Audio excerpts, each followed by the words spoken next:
Moi, je m'appelle Vanessa Caraès, j'ai 35 ans. Je suis donc entrepreneur en Île-de-France. Alors, qui est Vanessa avant l'entrepreneuriat? Ah, Vanessa, c'est une femme! Et quelle écoute, moi j'ai un parcours à la fois classique et à la fois très original. J'aime beaucoup le dire parce que je trouve que ça met beaucoup d'espoir et ça permet de relativiser aussi, tu vois. Alors, aujourd'hui, je suis avec Vanessa. Bonsoir Vanessa. Bonsoir Juste, ça va? Com Ouais, je vais bien de mon côté et toi? Ça va très très bien. Franchement, merci beaucoup pour ton invitation. Super. Bon, je suis très content que tu sois là aujourd'hui. Content aussi que tu aies accepté mon invitation. Alors, aujourd'hui, on va parler de toi, de ton parcours entrepreneurial et aussi, de tes projets, hein, et des conseils que tu pourrais donner aux personnes qui veulent aussi se lancer dans l'entrepreneuriat. Ça te va? Go! Super, cool. Alors, est-ce que tu peux d'abord te présenter pour les personnes qui ne te connaissent pas, s'il te plaît? Eh bien, moi, je m'appelle Vanessa Caraès, j'ai 35 ans. Je suis donc entrepreneur en Île-de-France, donc proche de Paris, dans le nord de l'Île-de-France. J'ai plusieurs entreprises. J'ai une entreprise de consulting, donc je suis consultante informatique à mon compte. J'ai une entreprise dans l'immobilier, donc je loue un appartement en location immobilier. J'ai aussi une entreprise de coaching. C'est pas vraiment de l'investissement financier, mais en gestion des finances personnelles, c'est-à-dire que j'accompagne les femmes à gérer leurs finances. Et maintenant, je suis en train de développer des activités de conférences pour travailler en tant que conférencière, auteur. Je suis en train de travailler aussi sur un bouquin, créer plein de petits produits comme ça, tout autour de la thématique de la gestion financière. Waouh, tu as beaucoup de casquettes apparemment. Ah, Alors, vraiment? c'est beaucoup, hein? Tu es vraiment une entrepreneur, est-ce qu'on dit une entrepreneuse? Je sais pas si ça se dit. Ah, moi, j'utilise le terme, hein. C'est vrai que je dis souvent entrepreneur, mais des fois, pour parler de moi, je dis entrepreneuse, parce que bon, le dictionnaire et le Larousse, bon, tu vois, il y a ce Mmh. qu'ils ont écrit là-bas et puis il y a la vraie vie, tu vois? Une entrepreneuse, ça reste une femme et entrepreneure au féminin existe, de mémoire, mais pour moi, entrepreneuse, c'est comme investisseuse, tu vois? Ça marque beaucoup plus le féminin. Alors, comment toi tu te définis? Comme une businesswoman, comme une entrepreneur neuse ou Franchement, voilà, moi, comment je me vois comme une businesswoman. OK. C'est marrant parce que peut-être on en parlera un peu plus tard, mais mon parcours est assez atypique parce que toute ma vie, on va dire que c'est quand même quelque chose que je rêvais plus ou moins de faire. Mais comme beaucoup de femmes ou beaucoup de personnes, franchement, je me disais: «C'est pas pour moi. C'est vraiment pas Mmh. pour moi». Je regardais les gens sur YouTube, je regardais les gens à la télé, je voyais les gens qui se lançaient et je me disais: «Je connais personne, je viens d'une famille très pauvre. En plus, je suis une femme noire, j'habite en France, tu vois? C'est pas aussi Mmh. développé qu'aux États-Unis, au Canada ou même en Angleterre». Donc vraiment, je connaissais personne dans le game, donc je pensais vraiment que, ça allait être un rêve et puis en fait, finalement, je suis en train de réaliser mon rêve, jour après jour. Waouh, tu es en train de réaliser ton rêve. Alors, qui est Vanessa avant l'entrepreneuriat? Ah, Vanessa, c'est une femme! Et Avant de te quelle lancer dans l'entrepreneuriat, qu'est-ce que tu faisais, par exemple? Écoute, moi, j'ai un parcours, à la fois classique et à la fois très original. J'aime beaucoup le dire parce que je trouve que ça met, beaucoup d'espoir, et ça permet de relativiser aussi, tu vois? J'ai donc fait, d'abord, un parcours scolaire, vraiment en dents de scie. Les premières Mmh. années scolaires, j'étais très mauvaise. J'étais tellement mauvaise que j'ai même redoublé mes premières classes, tu vois? La quatrième, j'ai redoublé une très petite classe, la quatrième. Et en plus de ça, j'étais turbulente. Quand j'ai grandi, on a appris plus tard qu'en fait, j'étais hyperactive. En France, ils D'accord. appellent ça TDAH. Tu vois, tu as le syndrome de l'hyperactivité, trouble de Mmh. l'attention avec ou sans hyperactivité. Et donc, en fait, c'est ces gens qui sont toujours en train de courir partout, qui ont du mal à fixer leur attention, qui ont du mal à se concentrer et qui ont parfois même du mal à comprendre, tu vois? Donc, j'ai découvert que j'avais plein de troubles à côté. En plus, j'ai découvert la dysorthographie, les gens qui font tout le temps les fautes d'orthographe. Moi, je croyais que j'étais nulle en La orthographe et en fait dysorthographie? Ah, oui, j'ai jamais c'est entendu comme parler de ce mot. C'est mais un mot c'est qui comme la existe, ça? dyslexie, c'est comme la dyslexie, il y a les gens qui confondent A et B et D, tu vois, les gens qui confondent les lettres. Il y a la dyscalculie, les gens qui ont du mal à faire des calculs de tête. Mais oui, Ouah, ça, j'avais on jamais entendu appelle ça parler de ça. les troubles 10.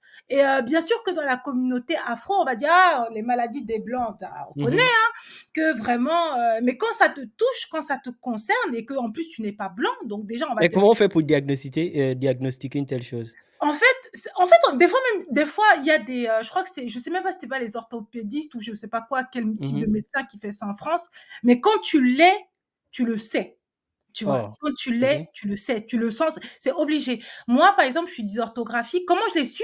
C'est que, j'ai fait des grandes études, en fait. C'est-à-dire que, j'avais des problèmes d'hyperactivité, des problèmes d'attention, vraiment beaucoup de difficultés à l'école, jusqu'à même on s'est dit: «Non, elle va aller faire BEP coiffure, elle va aller faire je sais pas quoi», et en fait, ma mère s'est quand même accrochée pour que je puisse faire des études secondaires. Elle a quand même lutté, elle m'a menacée à la maison, mais laisse tomber, pour que, j'étudie, et en fait, j'ai forcé.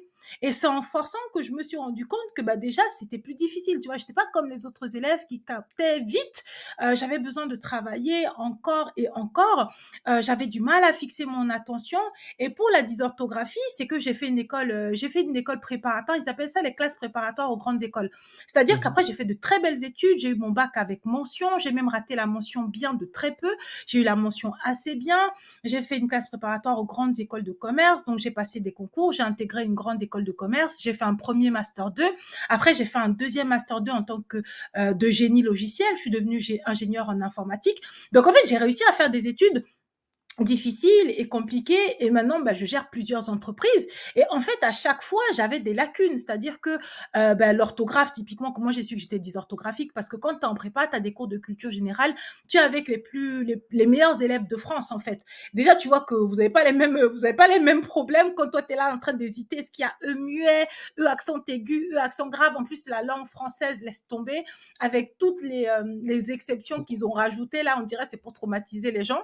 À chaque fois, j'avais des doutes en fait. Et du coup, pendant un été, j'ai appris toutes les règles de grammaire par cœur. J'ai mangé, Par mangé, mangé cœur? par cœur. Et en fait, je me suis rendu compte que quand tu passes 2 mois à étudier des règles, normalement, ça rentre. Tu ne Ah, je l'oublies connais pas. une règle de grammaire. Justement, ça ne Quand deux verbes se rentrait suivent, pas. le second se met à l'infinitif. Mais justement, le truc, c'est que tu vois, il y a des gens, en fait, ils ont appris ça petit, ils s'en souviennent toute leur vie. Et moi, Mhm. je me suis rendu compte qu'à l'âge adulte, j'ai fait l'effort de tout apprendre, mais ça ne rentrait pas, en fait. C'est un truc, je n'arrivais pas à mémoriser.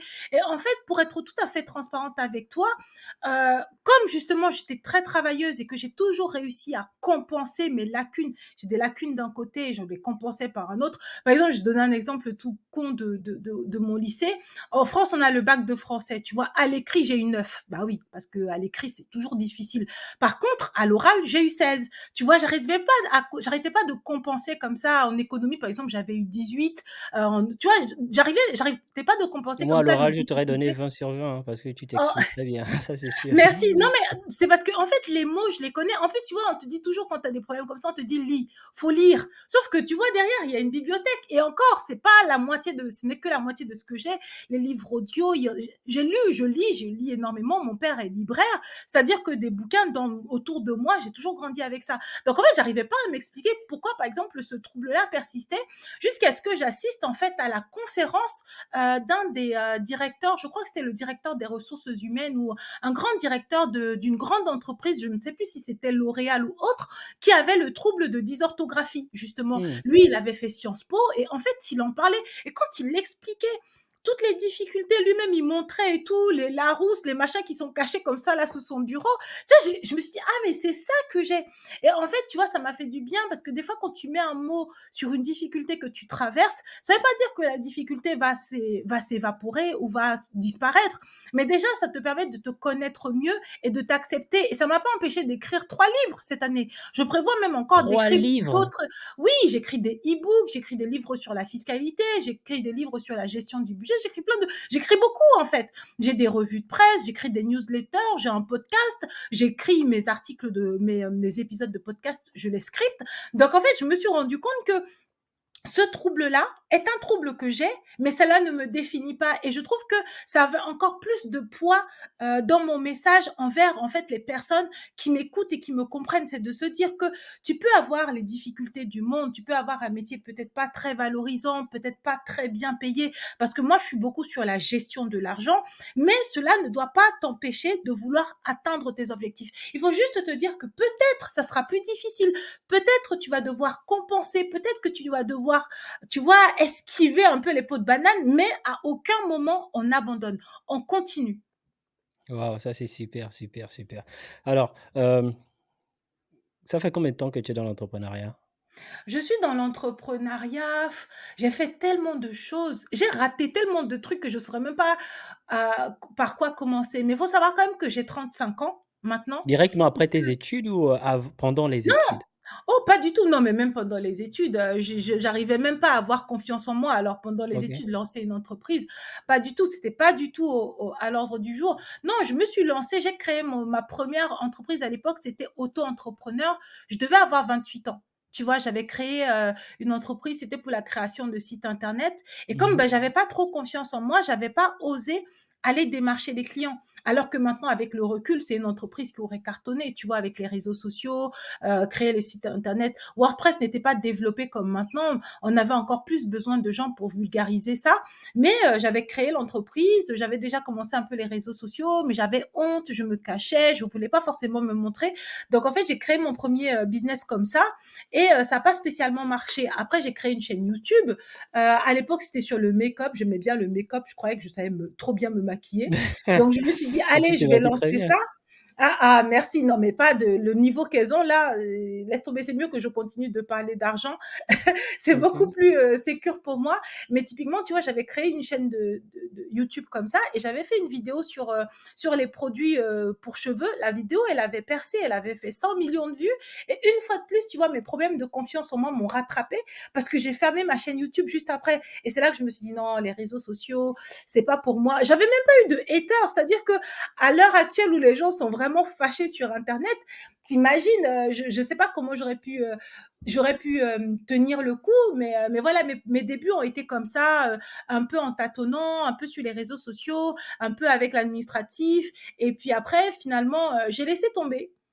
J'ai tout C'est laissé donc ça veut tomber. dire que cette chaîne YouTube là, c'est ta nouvelle chaîne YouTube? C'est ta Oui, deuxième chaîne c'est ça, YouTube? c'est ma deuxième chaîne YouTube, exactement. Et là, il n'y a pas OK. de vidéo qui a percé, hein. Là, pour En tout le cas pour coup, l'instant. pour l'instant, et puis c'est pas grave. Tu sais, le truc, c'est que s'il y a un truc que j'ai compris, c'est que je suis très contente de ne pas avoir ce qu'on appelle les overnight success. Tu vois, le succès en une nuit. Pourquoi? Ouais. Parce que justement, quand tu fais les choses petit à petit, moi, je construis ma communauté jour après jour. Ils apprennent à me connaître, ils apprennent à m'écouter, à connaître mon histoire. Finalement, tu vois, ça crée un lien beaucoup plus fort que tout d'un coup, il y a 100 000 personnes qui te découvrent et tu fais quoi avec eux? Comment tu gères ton agent? Tu vois ce Ouais, que je veux dire? ouais, Donc en fait, vraiment, et puis après il y a toute l'histoire du parcours entrepreneurial qui est intéressant, que on dit aussi d'apprécier le process. C'est un travail de jour après jour et c'est pour ça que on sous-estime, et encore plus dans les communautés afro, parce que je trouve qu'on est beaucoup à dire oui, mais non, mais ça c'est les trucs des blancs, mais on sous-estime le mindset, la mentalité. Il y en a ceux qui réussissent, qu'on voit dehors réussir, exploser, on ne se rend pas compte que souvent, ils ont un entourage qui nourrit ce mindset. Ils ont tout un écosystème de gens qui leur disent, tu vas y arriver, tu es le meilleur. Tu vois ce que je veux dire? Et ouais, toi, tu te lèves, tu essayes, tu rates, il y a personne. Il y a même les gens qui vont se moquer de toi. Et après, tu te dis, ouais, non, c'est pas pour moi. Alors que tu te rends pas compte que la personne qui est en train de réussir, elle a construit ce mindset que tu n'as peut-être pas, tu vois. Donc, c'est vrai que tout ça, ça fait partie des éléments qui me forcent à continuer et à raconter mon parcours. ouais, super, super. Alors, avant de te poser la prochaine question, je vais te poser une question qui est en rapport avec tes études. Pourquoi tu as décidé de te lancer, d'étudier, l'IT? En fait, à Pourquoi l'origine, l'IT? pour être tout à fait transparente avec toi, l'IT, justement, les métiers informatiques, ChatGPT, le développement, la programmation, si tu n'as pas des gens ou une appétence en maths, généralement, on va te décourager, on va te dire non, vraiment, c'est pas pour toi. Moi, déjà, j'avais du mal avec l'orthographe, alors commencer à écrire des programmes ou lire des programmes ou tester des programmes, je me disais pas du tout que c'était pour moi. Par contre, j'aimais bien l'argent. J'aimais bien l'argent et surtout moi j'étais pauvre et je Moi aussi, voulais j'aime pas l'argent.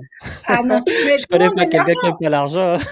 Ah non, mais c'est important de se dire aussi qu'on aime l'argent et de ne pas se raconter des histoires. Tu vois, si tu veux gagner de Ouais, je l'argent, si vois. tu veux attirer l'argent, faut d'abord, c'est comme si un gars te drague, tu dis je ne t'aime pas. À part les Ouais. mazos, tu vois, tu les fais fuir.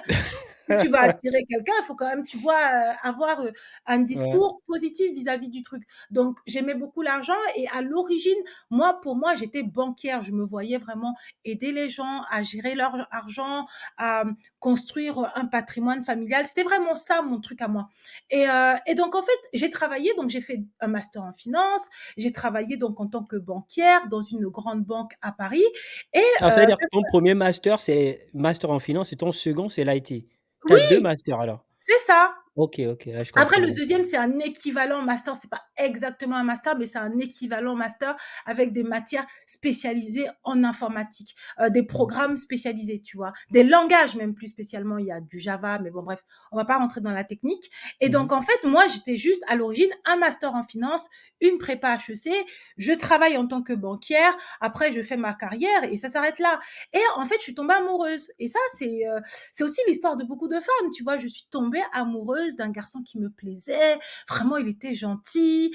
Il voulait s'engager. Il n'y avait pas des histoires de blabla que je suis là, je Mmh. te tourne, je te retourne, je te blague. Non, vraiment, c'était l'homme idéal. Il était jeune, beau, intelligent et je suis vraiment tombée amoureuse. Et il s'avère qu'il était ingénieur en informatique.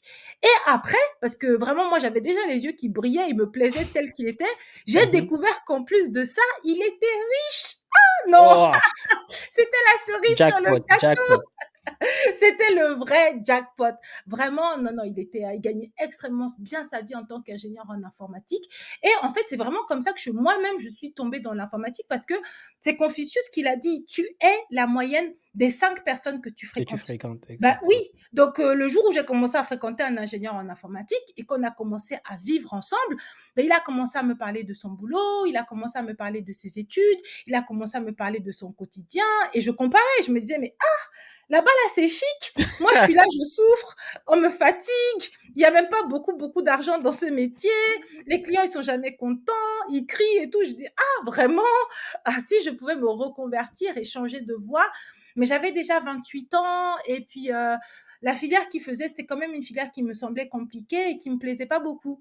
Mais, et en fait, et puis après, j'avais beaucoup de chance aussi. Il était beaucoup dans le truc de, oui, tu sais, ton argent, c'est ton argent, mon argent, c'est vraiment l'argent du couple. Ah, donc mon salaire, c'était mon argent de poche. Oh, mon Ah OK, ami. donc ça veut dire que vous avez, c'est la gestion financière était comment?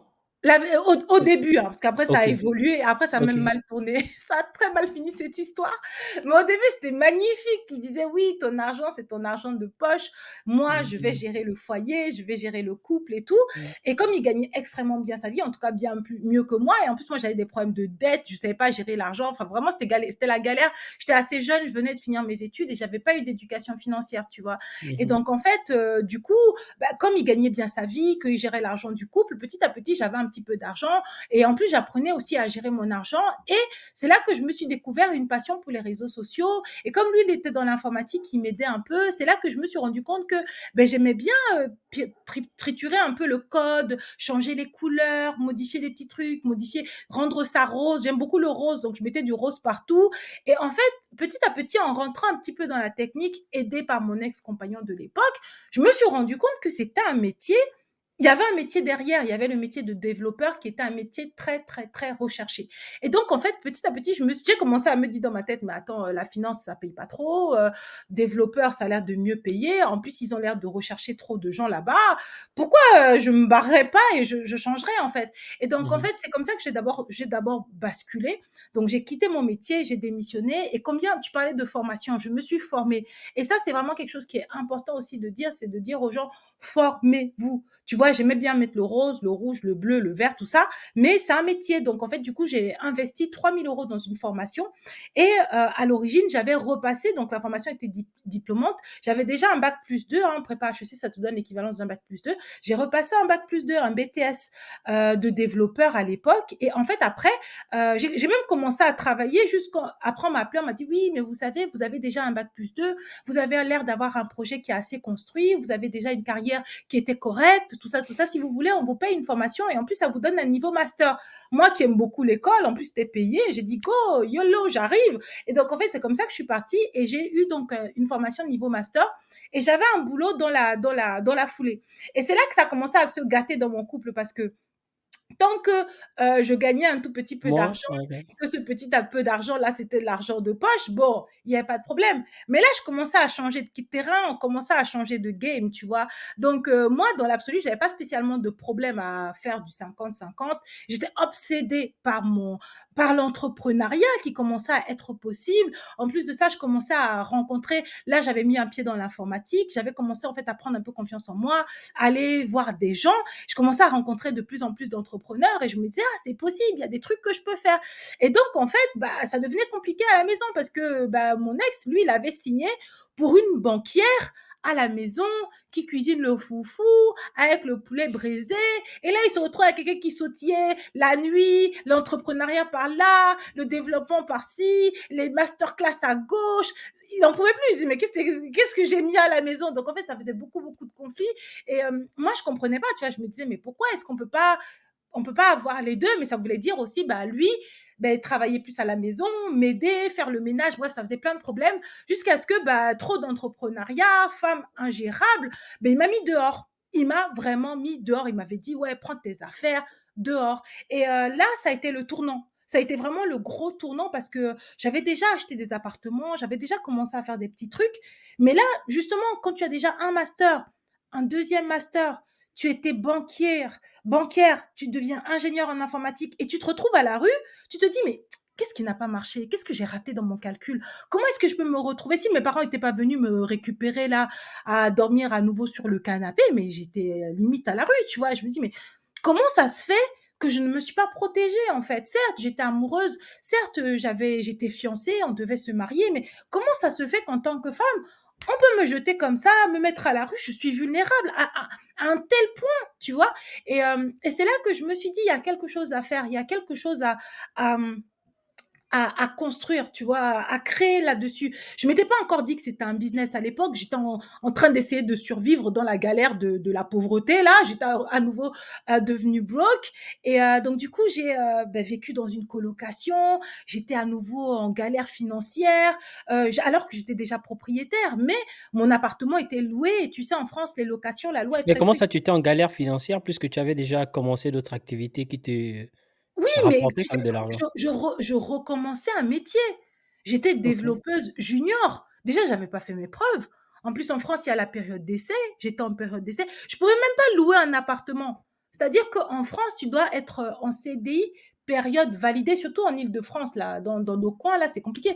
Tu dois avoir fini ta période d'essai, que le propriétaire soit sûr que tu puisses payer quoi qu'il advienne, en fait. J'étais encore en période d'essai, donc en fait, je n'avais rien prouvé et je sortais de je sais pas combien de mois où j'avais mis toutes mes économies pour payer ma formation de développeur, d'ingénieur. Donc en fait, j'étais vraiment à nouveau broke, tu vois. Certes, j'avais un bien immobilier qui était loué, mais c'était vraiment compliqué. Et donc en fait, je me suis remise en question, je suis repartie vivre en colocation. Enfin, tu vois, j'avais déjà 29 ans. Je suis repartie, tu redescends les étages, tu vois, ça demande, tu vois, une forme de force de caractère. Et ce qui est le plus drôle, c'est que quand j'étais en train de repartir là, redescendre les étages, tout ça, mon ex est revenu. Il m'a dit oui, non mais franchement, voilà, c'était compliqué, mais il faut que tu reviennes à la maison, le loyer sera gratuit. Non mais vraiment, je pense que tu es la femme de ma vie. Et moi j'étais là que mais non, c'est pas possible. C'est pas moi j'ai des ambitions, on me met dehors comme un sac poubelle, après on vient me récupérer en me disant que le loyer sera gratuit. Il y a un truc, tu vois, je me dis non, surtout qu'en plus, bon, c'était compliqué, mais moi, je voulais aller voir des thérapeutes de couple, tu vois. Je te parle de ce truc-là parce que c'est des vrais problèmes que les femmes rencontrent. Ouais. Ce que moi j'ai vécu là, c'est les vrais problèmes que les femmes rencontrent. Après, les femmes, elles gèrent ça différemment, tu vois. Par exemple, j'aurais pu repartir, j'étais encore amoureuse, on avait déjà construit beaucoup de choses, mais je me suis dit, mais je peux pas être avec quelqu'un qui peut se sentir tellement à l'aise que pour régler un problème, la première solution, c'est de me mettre dehors, tu vois. De la même manière que je cautionne pas forcément les femmes qui, dès qu'il y a un problème, elles appellent la police. Je pense qu'à partir du moment où tu fais certains actes, c'est plus ou moins des actes de non-retour. Ça veut dire que toi-même, Tu dois réfléchir avant de poser certains actes en tant que femme, mais en tant qu'homme aussi. Et donc, du coup, bah, dans tout ce périple-là, je me suis dit, non, moi, je veux pas repartir. Je veux pas repartir dans un endroit sous prétexte que le loyer est gratuit. Moi, je veux générer du cash. Je veux générer du cash. Je veux être propriétaire. Je veux des immeubles. Je veux que quand je suis quelque part, je suis là-bas parce que je suis bien.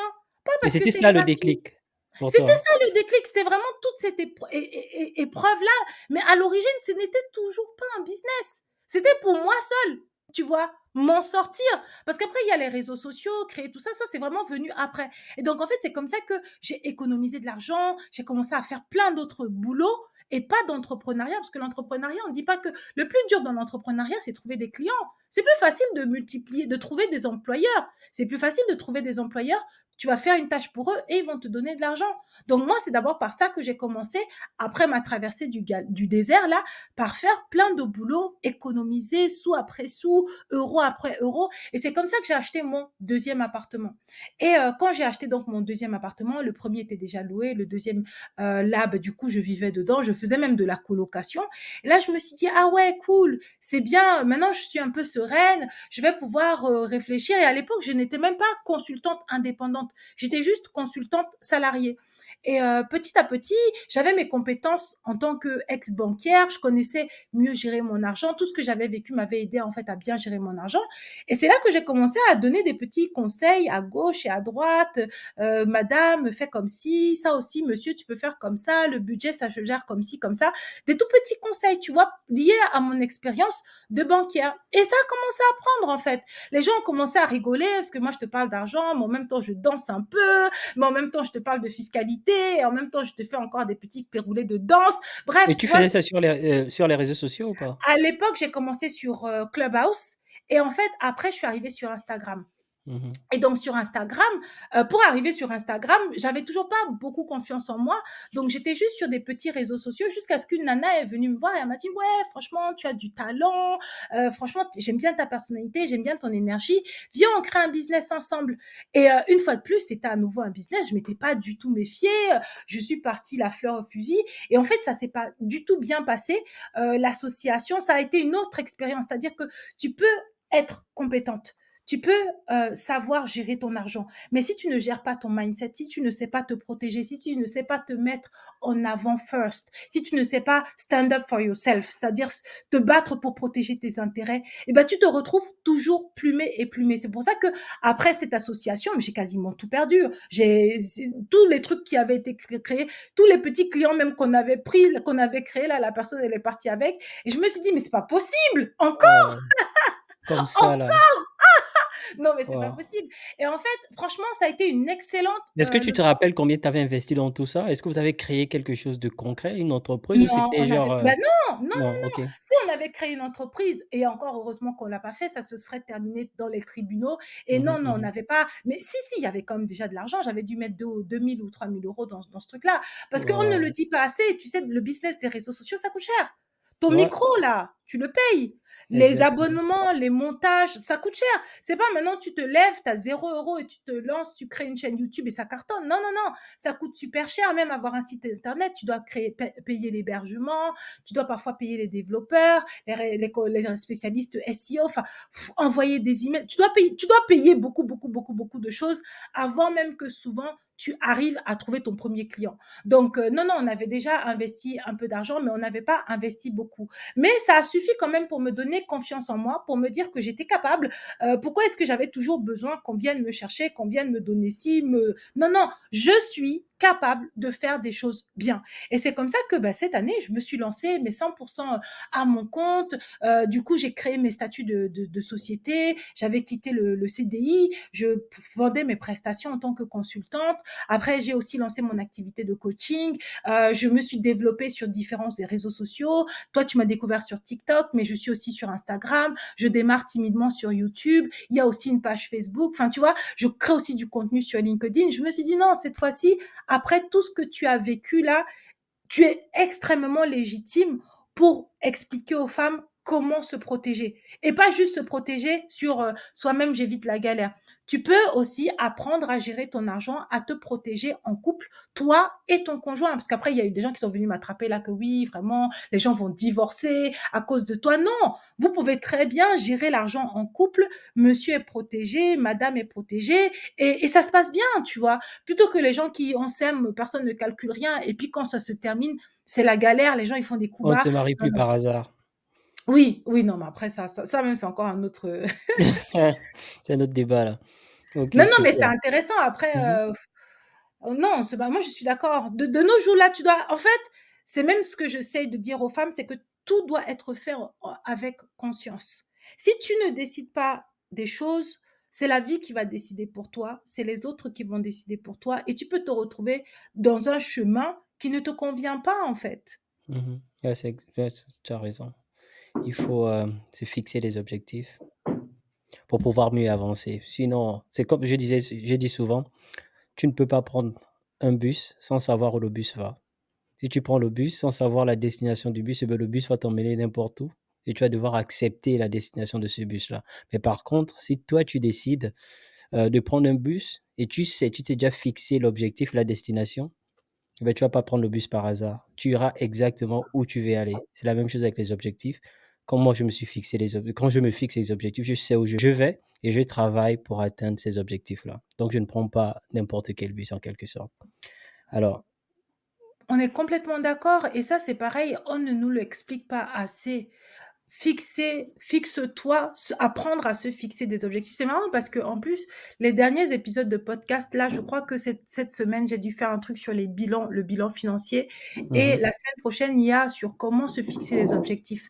Tu vois, c'est-à-dire qu'il y a des gens, ils ont créé des outils, la méthode SMART, par exemple, les objectifs qui doivent être mesurables, mh. réalisables dans le temps, Ouais. tout ça. Il y a des outils pour apprendre à se fixer des objectifs, même les tâches. Comment gérer les tâches? La Mmh. matrice d'Eisenhower qui te permet de prioriser ce qui est urgent à planifier, à déléguer. C'est-à-dire que c'est des outils tellement importants, mais que les gens ne savent pas. Et moi, ça me tient vraiment à cœur de partager tout ça parce qu'en plus d'apprendre à gérer son argent, en fait, c'est un pilotage de vie que je te vends Mmh. derrière, tu vois. Ouais. Alors, est-ce que tu peux nous dire combien tu as dépensé au total déjà pour, pour que tes business? Une Waouh! estimation, parce qu'il y a Mais beaucoup de gens qui veulent se lancer dans l'entrepreneuriat, mais ils ne savent pas vraiment oui, combien ils doivent, planifier pour se lancer. je Ou pense bien que on va prendre le business de coaching, oui. bon, ben, on peut prendre un business aléatoire. Tu fais combien de business? Tu fais du Parce que j'en coaching? ai plusieurs. OK, C'est-à-dire on que, va par ch exemple, le mmh business de l'immobilier, en termes d'investissement, ça a déjà dû me coûter au moins 40 000 euros.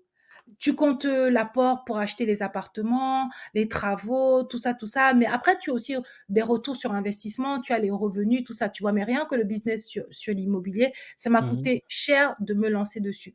Après, ce qui est aussi intéressant par rapport à l'immobilier, c'est de se dire que tout le monde n'a pas forcément besoin d'investir beaucoup d'argent, tu vois.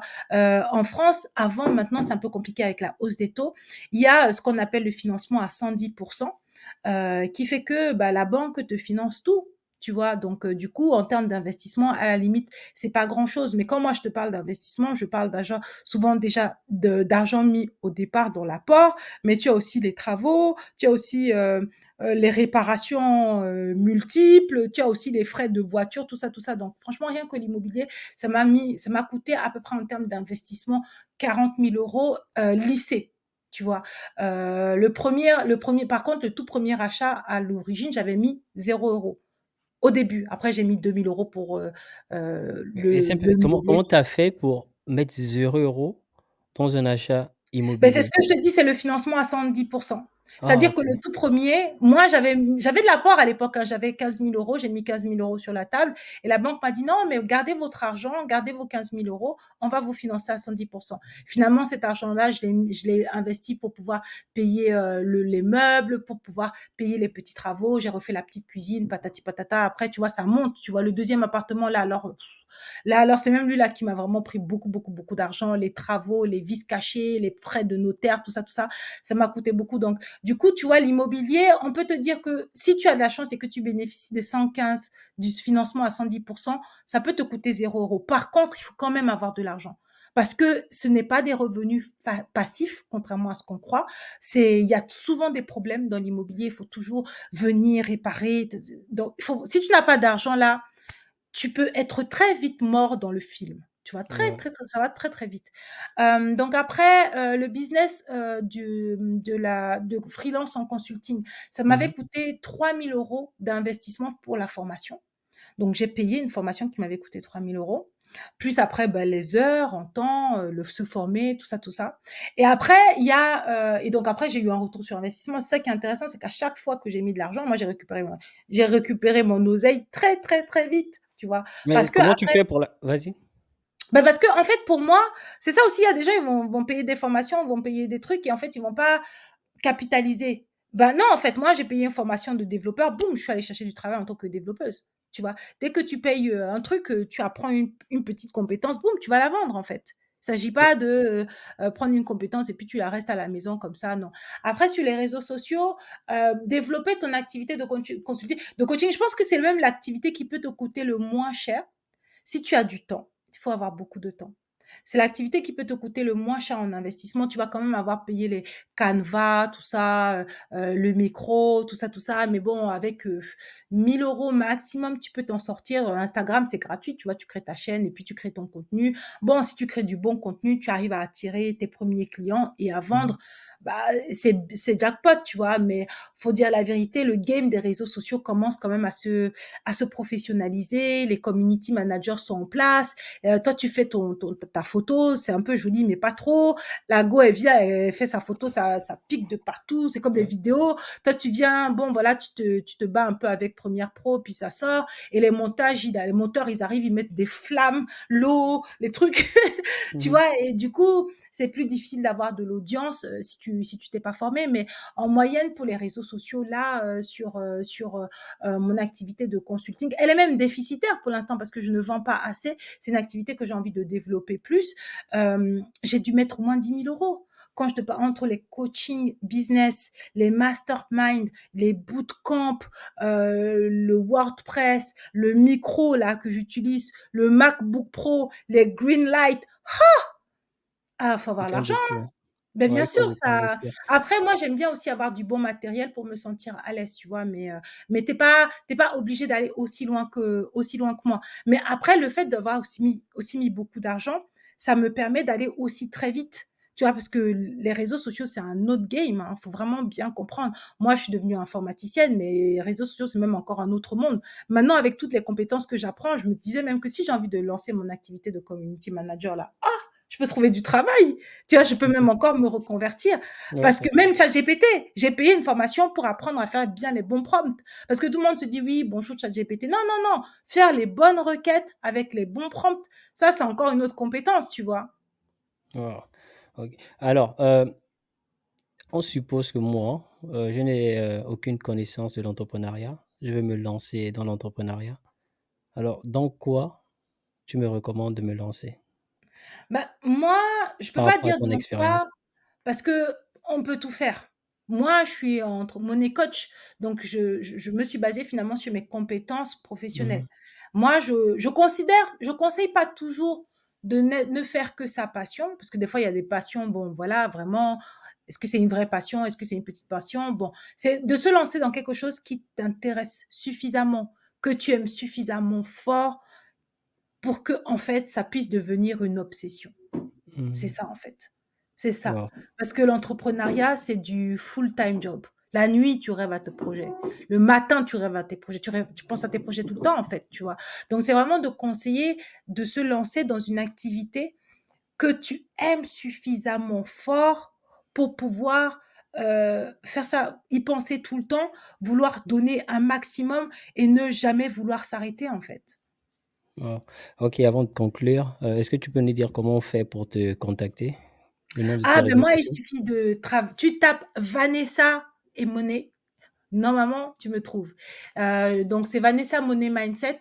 Tu me retrouves sur, donc YouTube, sur, Instagram, sur, Google, parce que j'ai un site web. Vraiment, sur toutes les plateformes, j'ai exactement le même nom et la même tête. Donc c'est assez facile de me retrouver. Et après, en fonction du canal, il y a des gens qui vont préférer l'audio, il y a des gens qui vont préférer la vidéo, il y a des gens qui vont préférer lire. J'essaye d'être vraiment sur tous les canaux. Super. Alors, est-ce un mot de fin pour conclure? Ben écoute, franchement, merci juste de m'avoir invité. Quelle justice Le de m'avoir plaisir donné est l'opportunité de partagé. parler. Et franchement, au plaisir de collaborer à nouveau ensemble. J'ai été regarder ce que tu fais, c'est vraiment génial. Je me suis même inspirée parce que je me suis dit, non, mais il y a des posts que je devrais faire comme ça pour mes queens. Je suis vraiment contente d'être tombée sur un compte comme le tien parce que en français, enfin moi, je maîtrise pas assez le change et les proportions et puis la conception du contexte aussi. Il faut vraiment connaître le prix des choses Ah, pour ton pouvoir. audience, elle est beaucoup plus française, Ouais, c'est ça? jusqu'à présent, mon audience est OK. beaucoup, j'ai même des gens au Canada, j'ai même des gens dans les îles, mais c'est vrai que, la conception du budget mon audience qui est à l'étranger, elle va surtout m'écouter quand je parle de mindset. Parce que les OK. problématiques que les femmes rencontrent, le mindset par rapport à l'entrepreneuriat, fixer ses objectifs, c'est international. Mais quand je parle vraiment d'argent et d'investissement, ben, je parle beaucoup de spécificités françaises. Donc du coup, mon audience, du coup, est quand même beaucoup plus, dans la diaspora, en fait. OK. Super. Alors moi, je te remercie et on se dit, à la prochaine. À bientôt. Ciao, ciao. Ciao, ciao.